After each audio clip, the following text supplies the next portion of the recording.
नमस्कार मित्रांनो, मी प्रवीण क्षीरसागर आपलं पुनश्च स्वागत करतो माझ्या या प्रेरणा उपक्रमात.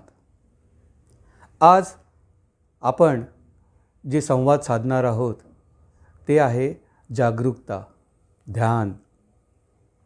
त्याला आपण इंग्लिशमध्ये अवेअरनेस म्हणतो.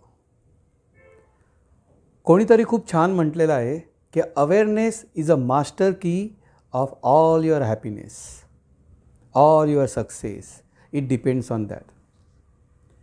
तर आज आपण एक फार महत्त्वाचा पैलू आपण आज डिस्कस करणार आहोत. काय आहे अवेअरनेस?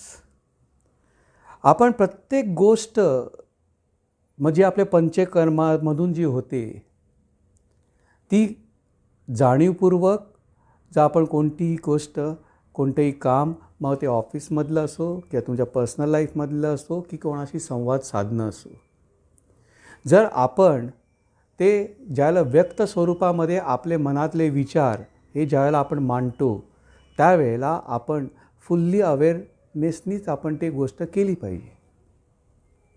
आता ज्या वेळेला आपण आपल्या आयुष्यामध्ये ध्येय ठेवतो किंवा आपण एखादा गोल सेट करतो, तो एखादा गोल सेट केल्यानंतर त्याचे 3 प्रकार बनतात. एक पहिलं म्हणजे ध्येय. त्याच्यानंतर त्या ध्येयाला आपण सतत मनन करत बसतो आणि त्याचं रूपांतरित ध्यानामध्ये होतं. तर ध्येय, ध्यान आणि ध्याता. ध्याता म्हणजे आपण त्याला कार्यवाहक म्हणू आपण स्वतः. या पहिल्या प्राथमिक स्तरावरती आपण विचार केला पाहिजे आपला स्वतःच्या सेल्फ अवेअरनेसचा. स्वतः अगोदर आपण कोणती गोष्ट सुरू करायच्या अगोदर आपण आपल्या स्वतःला, जसं आपण एखादी गाडी चालू करताना, आपण ड्राईव्ह करताना आपण बघतो की क्लच, ब्रेक व्यवस्थित आहे ना, गाडीत पेट्रोल व्यवस्थित भरलं आहे की नाही, हे जसं आपण पहिला विचार करतो आणि नंतर मग आपण प्रवासाची सुरुवात करतो. तसंच आहे एकदम. आपण सुरुवातीला अगोदर स्वतःबद्दल, स्वतःची कॅपॅसिटी काय आहे, आपली कॅपॅबिलिटी काय आहे, आपली आवड काय, आपली त्यातून आवडीच्या आपण खरोखर त्याची निवड करतो का योग्य त्या विषयाची, तर आपली आवड निवड काय आहे याचा आपण सर्वप्रथम विचार केला पाहिजे. सर्वसाधारण आपल्या आयुष्यामध्ये आपण नॉर्मल लाईफ जगत असतो आणि आपण आपल्या मनाला उगाचच एखाद्या मोठ्या स्वप्नांबद्दल आपण विचार करत बसतो. कोणीतरी आणखीन एक खूप छान वाक्य सांगितलं आहे, मला तुम्हाला शेअर करायला ते आवडेल की स्वप्न ते नव्हे की ज्यांनी तुम्हाला झोप येईल, स्वप्न ती असतात की ज्यांनी तुमची झोप उडून जाईल. तर ज्या वेळेला तुम्ही एखादं ध्येय मनाशी ठरवता त्यापूर्वी पण आपण आपल्या पर्सनॅलिटीचा विचार केला पाहिजे. पर्सन म्हणून आपण खूप चांगले आहोत. मी कधी कोणाचा वाईट विचार चिंतत नाही, मी कधीही कोणाबद्दल द्वेष करत नाही, मी सर्वांवरती प्रेम करतो. हे सगळ्या लोकांना, सगळी लोक चांगलीच असतात. पण प्रश्न हा पडतो की एखाद्या व्यक्तीला काही जे साध्य त्यांनी जे ध्येय ठरवलेलं असतं तो पटकन त्याला शिडी लागल्याप्रमाणे पटकन 99च्या नंबरवरती जाऊन पोचतो आणि आपण मात्र सापशिडीमध्ये एखाद्या ठराविक अंकावरती पोचून आपल्याला एक मोठा साप आपल्याला गिळंकृत करतो आणि पुन्हा आपण शून्यावरती येऊन उभे राहतो. असं का? काय असं घडतं की दुसऱ्या व्यक्तीला शिडी लागते आणि तो 99 नंबरवरती पोचतो आणि तो विजयी होतो? मग आपल्या बाबतीत असं का होतं? तर आपल्या बाबतीत असं घडतं याचं कारण आपण स्वतःच्या सेल्फ अवेअरनेसवरती काम केलेलं नसतं. आपण आपला होमवर्क पूर्णपणे केलेला नाही. दुसऱ्या एखाद्या व्यक्तीस अमुक मिळालं म्हणून ते सुद्धा माझ्या आयुष्यामध्ये तमुक मला मिळावं ही एक खोटी अपेक्षा, एक भ्रम घेऊन आपण जगत असतो. तर सर्वप्रथम सेल्फ अवेअरनेसमध्ये या भ्रमाला तोडलं पाहिजे. एका संताने खूप छान सांगितलं आहे की तुम्ही घाबरू नका की तुम्ही तुटून जाल, तुम्ही घाबरू नका की तुम्ही मोडून खाली पडाल, कारण मोडणं, तुटणं हे एक नवीन निर्माण करण्यासाठी एक सुरुवात आहे. तर त्या सुरुवातीच्या काळामध्ये स्वतःवरती जो जास्तपणे विचार करतो, स्वतःच्या विचारांना ओळखतो आणि त्या विचारांना आपल्या कृतीमध्ये इम्प्लिमेंटेशनमध्ये कसं येईल ह्याचा जो अगोदर विचार करतो, आपल्याकडून काय साध्य होऊ शकतं आणि काय असाध्य आहे आपल्यास, ही आपली स्वतःची जी कॅपॅसिटी आहे, जी कॅपॅबिलिटी आहे, ते एकदा कागदावरती 1, 2, 3, 4 नंबरनी आपण पॉईंट वाईज पद्धतशीरपणे जो मांडतो, त्याला त्याच्या स्वतःच्या क्षमतेवरती आत्मविश्वास निर्माण होतो. आणि जेवढा तुमचा आत्मविश्वास तेवढी तुमची उंच झेप. आता सहजच विषय निघाला आहे म्हणून सांगतो. माझी आई मला नेहमी सांगायची की जर तुला गरुडासारखी झेप घ्यायची असेल तर त्याच्यासाठी प्रयत्न कर. तेव्हा कुठे तू एक 4 ते 5 फूट भिंतीवरती कावळ्यासारखा जाऊन बसू शकतोस. तर उंच भरारी घेण्यासाठी आपल्याला त्याची जी कला आहे ती आपल्याला अवगत करावी लागेल. त्या कोळ्यासारखी आपल्याला त्या कोळ्यासारखं त्या जाळ्याच्या बाहेर राहून मोहपाशात न अडकता वास्तविकतेमध्ये आपण आपल्या स्वतःच्या कर्मांना, स्वतःच्या विचारांना, स्वतःच्या शक्तीला आत्मविवेचन करावं लागेल आणि त्याप्रमाणे आपली कृती आखावी लागेल. पहिलं येतं प्लॅनिंग आणि नंतर येतं एक्झिक्युशन. आपण काय करतो? विदाऊट प्लॅनिंग आपण सहज सुरू करतो आणि 2-4 पावलं पुढे झाल्यानंतर आपण धडपडतो आणि एकदा धडपडलं की आपण आपली उठण्याची क्षमता आपण गमावून बसतो. यशस्वी माणसं जेवढे ते पडतात ना खाली, तेवढंच त्यांना उठण्याची क्षमता त्यांची फार जोरात असते. जेवढ्या वेळा ते आपटतात त्याच्या डबल स्पीडने ते उभे राहतात. त्या उभ्या राहण्याच्या क्षमतेला ते का असं करू शकतात? कारण त्यांनी स्वतःचा अगोदर पूर्णपणे विचार केला आहे. पूर्णपणे आपल्या क्षमतेबद्दल, आपल्या ताकदीबद्दल त्यांना त्यांच्या मनावरती नियंत्रण असतं. मन नियंत्रण करणं म्हणजे आजकाल आपण ज्याला म्हणतो की माइंडसेट करणं. तर या माइंडसेटमध्ये 2 प्रकार होतात. एक प्रकार असतो की पॉझिटिव्ह विचार करणं आणि दुसरा आहे निगेटिव्ह विचार करणं. आता काही जण म्हणतात की पॉझिटिव्ह थॉट्स केले की माझं चांगलं होईल, पॉझिटिव्ह थॉट्स ठेवा, मी असं करेन, मी तसं करेन, मला असं फळ मिळेल आणि ह्याला मिळालं म्हणून मला नेहमी चांगलं होईल, चांगलं होईल. आणि काही लोक म्हणतात जाऊ दे रे, हताशपणे माझ्यानी नाही जमणार रे, तसे निगेटिव्ह थॉट्समध्ये जातात. तर माझा याचा एक दृष्टिकोन आहे की नाहीदर तुम्ही पॉझिटिव्ह विचार करा, नाहीदर तुम्ही निगेटिव्ह विचार करा, तुम्ही न्यूट्रल राहा. आणि केवळ न्यूट्रल राहण्यासाठीच आपल्या संस्कृतीमध्ये नमस्कार आला आहे. ज्यावेळेला तुम्ही हात जोडून उभे राहता, असे जशी माझी कृती आहे, त्यावेळेला तुम्ही संपूर्णपणे मनामध्ये, अंतर्मनामध्ये तुम्ही हे जाणता की आता मी तयार होत आहे, मी न्यूट्रल आहे. वाटलंच ते दोन्ही हात करून मी 4 हात पण करू शकतो कोणाशी, पण सध्या मी न्यूट्रल आहे. न्यूट्रल राहिल्याने फायदा काय होतो की ज्या वेळेला परिस्थिती तुमच्या इच्छेनुसार ज्यावेळेला ती पॉझिटिव्ह विचारांची ज्यावेळेला परिस्थिती समोर येते, त्यावेळेला तुम्हाला शिड्या पटकन मिळतात आणि तुम्ही वरती चढता. पण ज्यावेळेला विषम परिस्थिती येते त्यावेळेला मात्र तुम्ही गडबडून जाता. तर न्यूट्रल राहणं, नाहीदर तुम्ही पॉझिटिव्ह विचार करा, नाहीदर तुम्ही निगेटिव्ह विचार करा. कारण भविष्यात येणारा क्षण हा कसा येणार आहे ना तुम्हाला माहिती ना मला माहिती. पण त्या येणाऱ्या परिस्थितीला एकदम खंबीरपणे आपण उभं राहिलं पाहिजे आणि त्याच्यासाठी आपल्याला अवेअरनेस हे जाणून घेतलं पाहिजे. तर अगोदर सेल्फ अवेअरनेस ज्यावेळेला तुम्ही मनोमन त्याला तिथं चिंतन करता, स्वतःची क्षमता बाळगता आणि तुमच्या क्षमतेप्रमाणे तुम्ही स्वतःच्या मनाला तयार करता, त्यावेळेस तुमच्या पॉझिटिव्ह किंवा निगेटिव्ह कोणत्याही परिस्थिती आयुष्यामध्ये तुम्ही सक्षमपणे त्याला तुम्ही उभे राहू शकता. खरं की नाही? पटतंय ना माझं म्हणणं? तर या अवेअरनेसबद्दल आपण किती बोलावं, अवेअरनेस हा विषय असा आहे की हा एक सेशनमध्ये हा कंप्लीट होणार नाही. त्यामुळे मी जे काही महत्त्वाचे मुद्दे आज मी मांडणार आहे अवेअरनेसबद्दल, ओघाओघाने माझ्या दुसऱ्या एपिसोड्समध्ये आपण ह्या विषयावरती पुन्हा एकदा बोलू.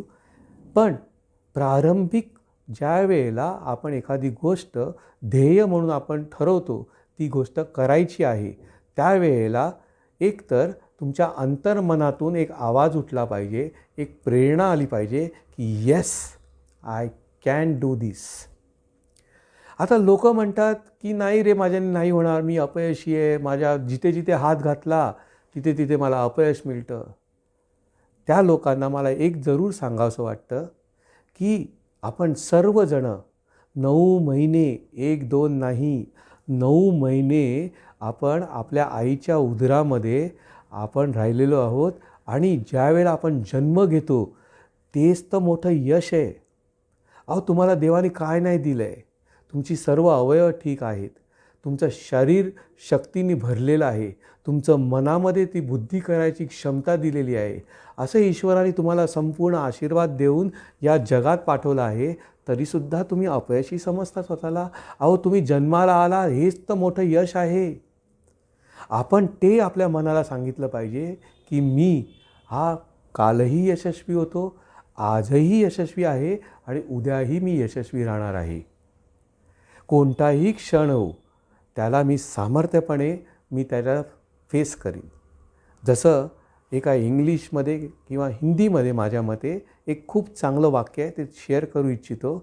खुदी को कर बुलंद इतना कि हर तहरीर से पहले खुदा अपने बंदे से पूछे बता तेरी रजा क्या है. अरे खुद को कर बुलंद इतना.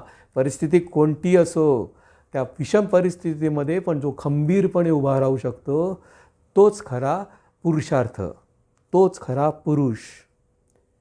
तर या सेल्फ अवेअरनेसमध्ये काय होतं, आपण आपली क्षमता वाढवत असतो. आणि एक उत्कृष्ट उदाहरण मला इथे द्यायचं आहे. तुम्हाला तर कल्पना आहे की आपण हनुमान चालिसा वाचतो.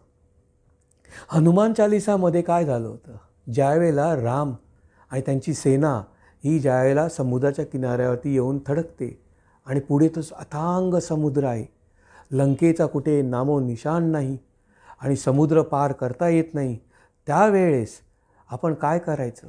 त्यावेळेस जांबुवंत हे हनुमानाला त्यांनी त्यांची क्षमता ह्या हनुमान चालिसामध्ये सांगितले. त्यांनी सांगितलं की हे पवनपुत्र हनुमंता, तू पवनसूत आहेस, तुझ्यामध्ये असं अक्षम्य असे भरपूर असे सामर्थ्य तुझ्या अंगात आहे रसरसलेलं, तर तू हनुमान आहेस.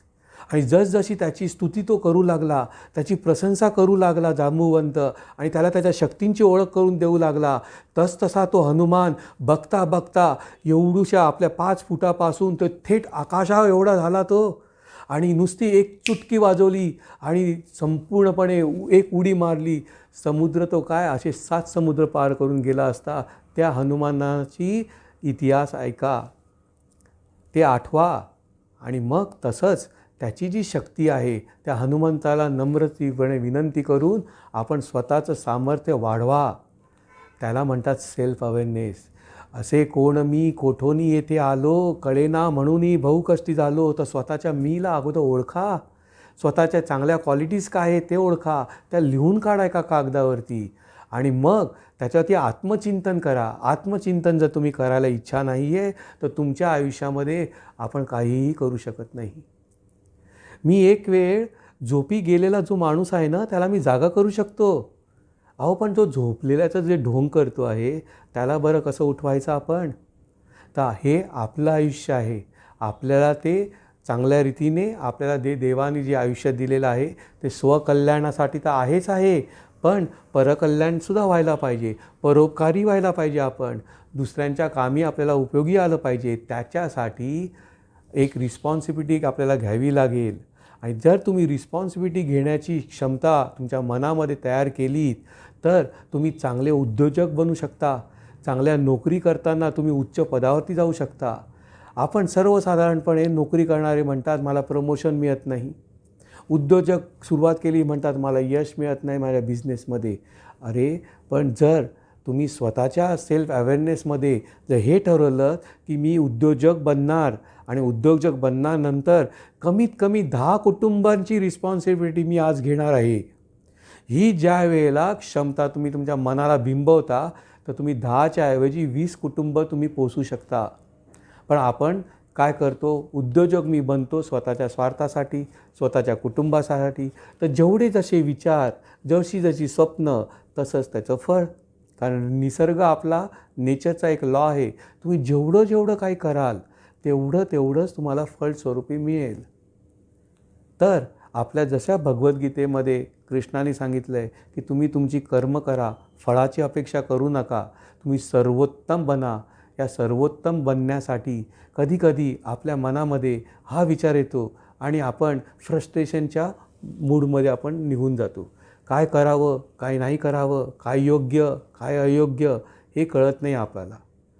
पण ज्या वेळेला हे असे विचार ज्याला मनात येतात त्याच वेळेला तुमच्या मनाला आजपासून सांगा, कारण भगवद्गीतेचा जो जन्म झाला तो जन्मच मुळे फ्रस्ट्रेशन आणि या कारणांमुळे झालेला आहे. ज्या वेळेला अर्जुनाला धनुर्धरला ज्यावेळेला हा प्रश्न पडला होता की हे युद्ध करून मला साध्य काय, मी तर माझ्याच माणसांची वध करणार आहे आणि असं राज्य करून मी करू काय, अशा ज्या वेळेला तो द्विधा मनस्थितीमध्ये गेला तिथेच भगवद्गीतेचा उगम झाला.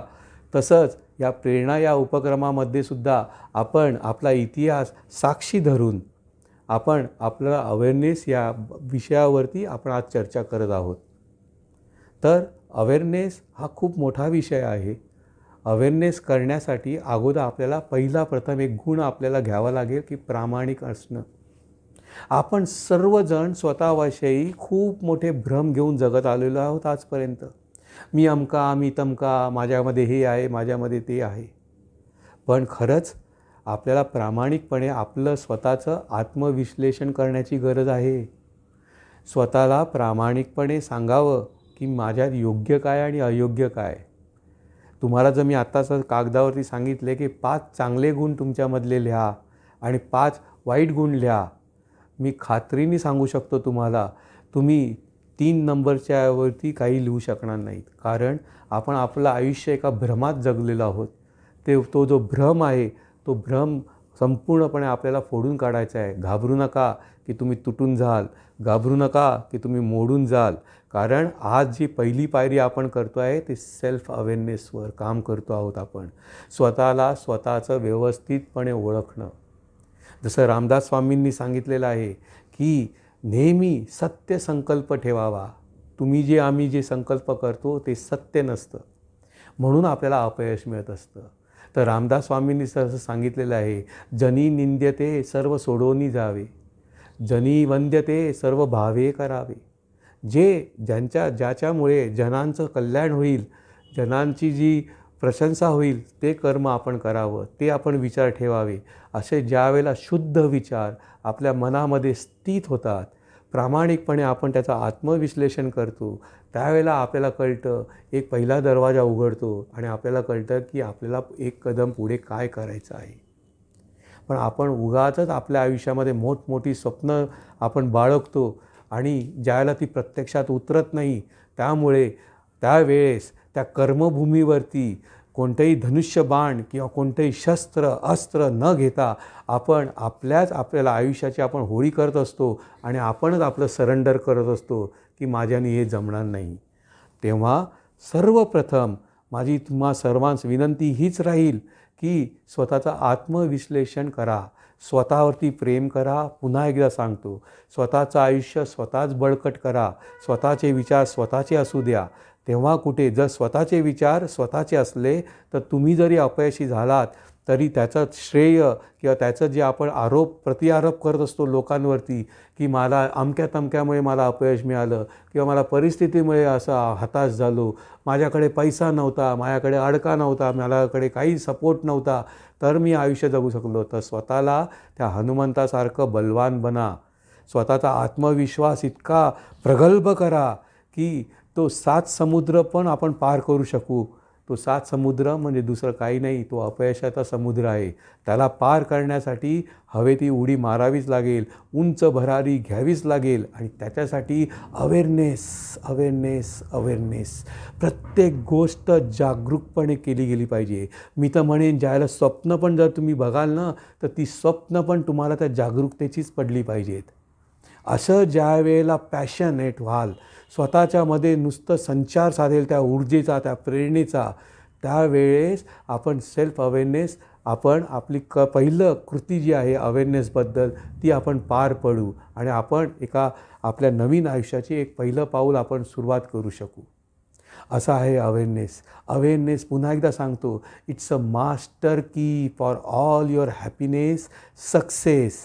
जर अवेअरनेस नसाल, जर तुम्ही काय कृती करतायत, पर्पज कोडच जर तुमच्याकडे नसेल, तर आजकालच्या इवन कॉम्प्युटर युगामध्ये सुद्धा पर्पज कोड हा सगळ्यात महत्त्वाचा. जर पर्पज कोड नसेल तुमचा, तर तुम्हाला कॉम्प्युटरची लँग्वेजमध्ये तुम्ही प्रोग्राम लिहू शकत नाही. तर अगोदर हे जे मंदिर आहे त्याचा कळस अगोदर बांधावा लागेल आणि नंतर पायाकडे जावं लागतं. तसंच अगोदर तुम्हाला स्वप्न, तुमचं ध्येय काय आहे त्याची आखणी बांधावी लागेल आणि त्या आखणीसाठी अवेअरनेस हे फार जरुरी आहे. तेव्हा माझ्या या तरुण पिढीला एवढं नम्र विनंती आहे की माझ्या या उपक्रमात मी बोलता बोलता सहजपणे अतिशय सोपं सुंदर जे जे काय तुम्हाला सांगत आहे त्याचा अवलोकन करा, त्याचा अभ्यास करा. कारण भगवद्गीतेमध्ये एक जरूर सांगितलेलं आहे की सातत्यपूर्ण अभ्यास हे भगवद्गीतेचा सार आहे. कोणतंही कर्म जर तुम्हाला व्यवस्थितरित्या योग्य रीतीने करायचं असेल तर नुसते विचार करून चालणार नाही, नुसता माझा व्हिडिओ एकदा ऐकून चालणार नाही, तर तो ऐकून घेतल्यानंतर त्याच्यावरती रोज अभ्यास केला पाहिजे, रोज सातत्यपूर्व पाहिजे. कन्सिस्टन्सी म्हणतात. काही हरकत नाही, एकदा तुम्ही पडाल पुन्हा उठण्याची क्षमता वाढेल, दुसऱ्यांदा पडाल पुन्हा उठण्याची क्षमता वाढेल. अशा या क्षमता पडण्यामुळेच ती क्षमता वाढत जाईल आणि तुम्ही तुमचं इच्छित साध्य हे प्राप्त करू शकाल. ती गोष्ट करा की ज्याच्यामुळे स्वतःचं तर कल्याण होईलच, पण त्यासोबत आपण ज्या समाजामध्ये राहतो, ज्या आपण महाराष्ट्र राष्ट्रात राहतो, ज्या आपण भारत देशामध्ये राहतो, त्या सर्व व्यक्तींना आपल्यामुळे चांगला फायदा व्हावा. तरच मी ते म्हणेन की आयुष्याचा पर्पज कोड तुम्हाला तो मिळाला. आणि एकदा का, जसं मी सांगितलं आहे की जे प्रेरणेचा जो सोनेरी किरण आहे, तो जसा सूर्योदयाला एक किरण ज्या वेळेला पृथ्वीवरती येतो त्याच वेळेला प्रकाशमय होतं.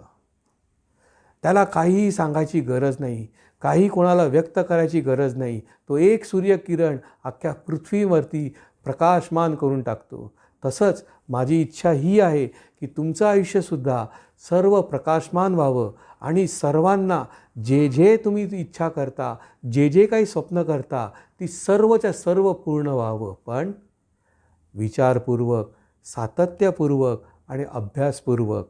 तेव्हा मी प्रवीण क्षीरसागर आज आपली रजा घेतो. नमस्कार.